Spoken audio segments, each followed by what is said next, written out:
I can see it in your eyes. That look of someone whose heart is heavy.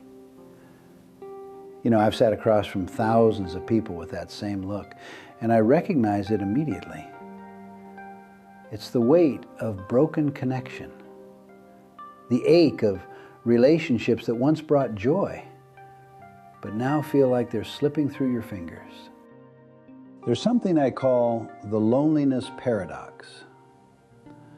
You can be surrounded by people, your spouse in the same house, your children at the dinner table, and yet feel utterly alone. The very people who should know you best feel like strangers. The silent suffering of relationship breakdown. It's one of the deepest pains we can experience. You lie awake wondering where it all went wrong. You remember when there was warmth and connection.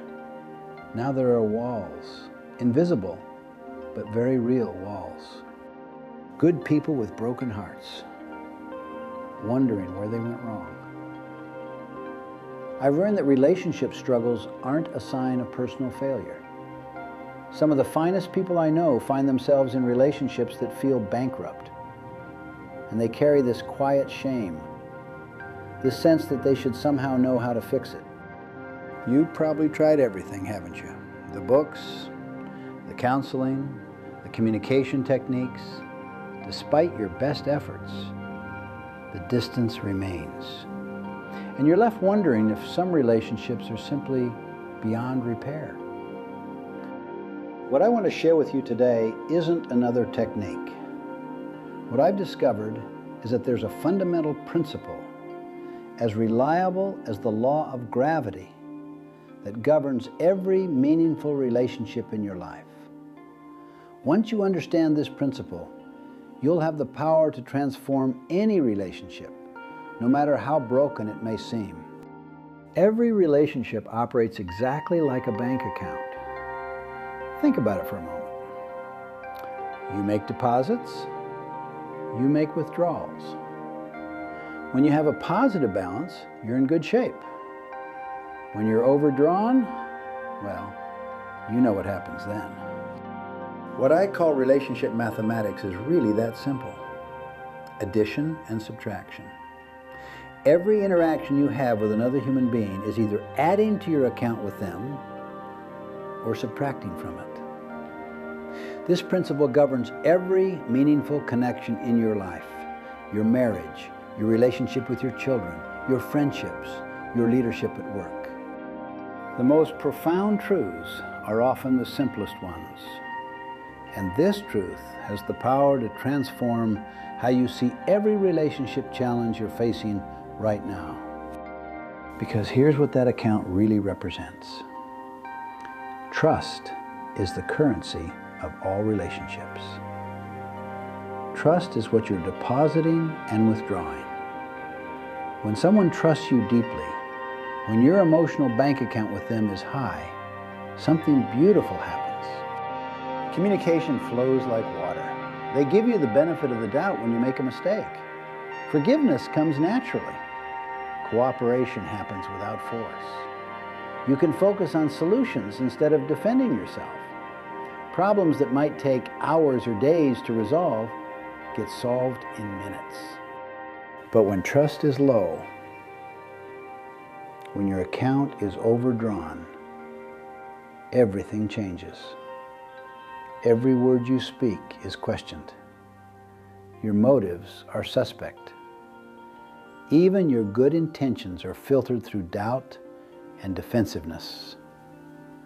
What I call the trust speed effect kicks in, and everything slows down to a crawl. You can't make withdrawals on an account that doesn't exist. If there's no trust, if the account is empty or overdrawn, even your attempts to help can be seen as manipulation. Even your love can be questioned. And here's the difference between trying harder with the same approach and seeing clearly. Most people, when relationships get difficult, they try to communicate better, They try to be more convincing. They try to work harder at making the other person understand. But they're missing the fundamental issue. When it's overdrawn, even your good intentions are questioned. The problem isn't your communication technique. The problem is that you're trying to make withdrawals from an account that's bankrupt. You're trying to spend trust you haven't earned, or that you've already spent. Let me share something deeply personal with you.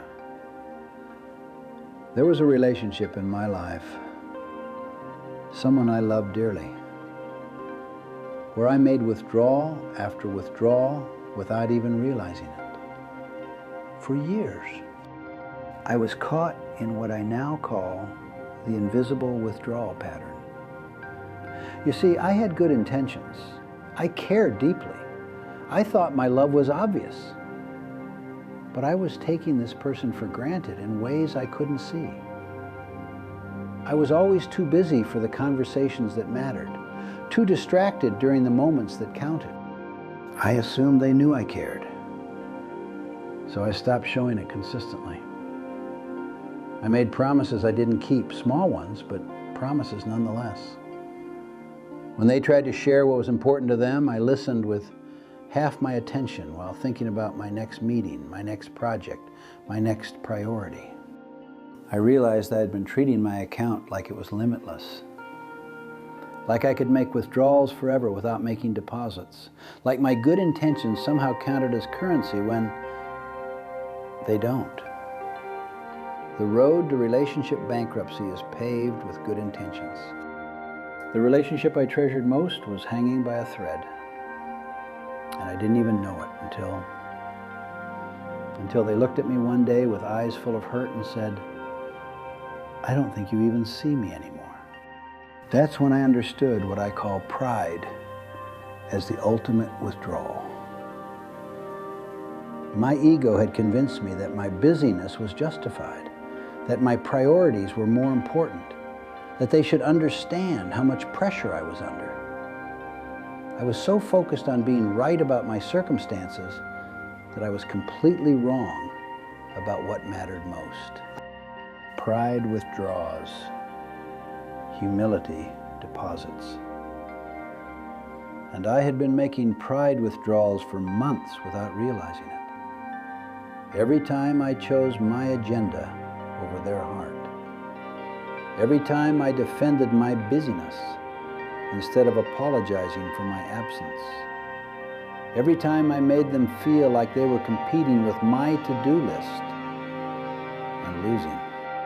That was my wake-up call. The moment I realized that all my good intentions, all my love, all my care meant nothing if I wasn't making deposits. Good people can destroy the relationships they treasure most, not through dramatic failures, but through the slow erosion of taking each other for granted. But here's the beautiful truth. There are 5 deposits that work in every relationship. 5 ways to build trust that transcend culture, age, personality, and circumstance. Let me share them with you. The first deposit is not just listening. It's entering their world completely, understanding their fears, their dreams, their pressures, their joys. What keeps them awake at night? What makes their heart sing? What are they worried about that they haven't told anyone? When someone feels deeply understood, they feel loved. Not agreed with, understood. There's a profound difference. I've learned to ask this simple question. Help me understand what this means to you. Not so I can fix it, not so I can argue with it, but so I can see through their eyes. Understanding deposits more than agreement ever could. Because when you truly understand someone's heart, even your disagreements become conversations between friends rather than debates between opponents. The second deposit is what I call integrity in the insignificant. Small promises matter more than grand gestures. If you're late to lunch, why should they trust you with their heart? If you can't remember to call when you say you will, why should they believe your promises about bigger things? Being reliable in little things builds trust for big things. It's the compound effect of kept commitments. Every small promise kept is a deposit. Every small promise broken is a withdrawal. The third deposit is courtesy as character revelation. How we treat people under pressure shows who we really are. Anyone can be kind when everything is going well, but kindness when emotions are high, when they can't reciprocate, when you're frustrated or tired, that's a massive deposit. Small courtesies when emotions are high make enormous deposits. Saying please and thank you when you're angry. Listening without interrupting when you disagree. Showing respect even in disagreement. These aren't just nice gestures, they're trust builders. The fourth deposit is what I call clean apologies. No but, no excuses, no justification. Just, I was wrong, and here's how I'll change. The healing power of taking complete ownership without defending yourself is extraordinary. Pride withdraws. Humility deposits. When you take responsibility without making excuses, you're making one of the most powerful deposits possible. You're saying, your feelings matter more than my ego. The fifth deposit is loyalty as love language. Speaking about them like they're listening. Building their reputation when they can't defend it. Because what you say about them to others, you say about them to themselves. Loyalty in their absence is one of the greatest deposits you can make. When they discover you defended them, supported them, spoke well of them when they weren't there, it creates trust that can last a lifetime. Now, I need to share something that might be difficult to hear, but it's important for protecting what you're building. There are withdrawal patterns that good people fall into without realizing it. I call them withdrawal traps because they're so easy to stumble into. The first is the assumption trap. Assuming they know you care without showing it. But they know I love them. They know they're important to me. Do they? When's the last time you showed it in a way that mattered to them? Then there's the busy excuse. Using our packed schedules to justify emotional neglect. I'm working so hard for this family, for this relationship. They should understand. But busyness isn't a deposit. Good intentions aren't deposits. Only actual caring actions are deposits. There's conditional kindness. Being nice only when they perform or please us. When they meet our expectations, we're warm. When they don't, we withdraw our warmth. This teaches them that our love has strings attached. Emotional withdrawal is perhaps the most painful. Being present physically, but absent emotionally. Sitting at the dinner table, but thinking about work. Being in the same room, but scrolling through your phone. Your body is there, but you're not. And the comparison poison. Measuring them against others and letting them feel inadequate. Why can't you be more like, your brother would never, other people's wives? Every comparison is a massive withdrawal. Breaking small promises when life gets busy.